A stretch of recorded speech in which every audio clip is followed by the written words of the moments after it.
When police told Joseph Wirija that his wife was struck by a car and killed the day after Thanksgiving by a motorist who had plowed through a stop sign in their quiet Pasadena neighborhood, the first thing he asked was whether she suffered. They assured him 33-year-old Yang Yang Liu's death was instantaneous. The second question he asked was, "Where is the driver?" They declined to provide information, he said. "I should have asked a lot more questions at that point, but I just blanked out," Wirija, 35, said Monday.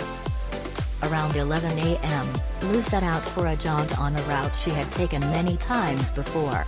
It usually took her about half an hour to complete it, so Wirija texted her when she didn't return by noon. About 2 hours later, he tried calling.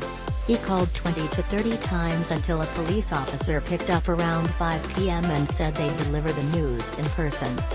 Wirija broke out into a cold sweat and began shivering, already bracing himself for the worst. It was a roller coaster of emotion, from fear to perhaps a bit of hopefulness, to just being dejected and heartbroken, he said.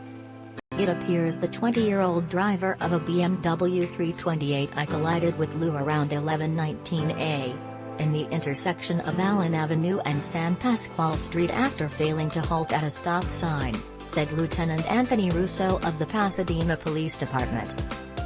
Police believe the driver, whose name was not released, was driving over the 30-mile-per-hour speed limit. Paramedics were summoned, but Liu died of significant head trauma at the scene, Russo said.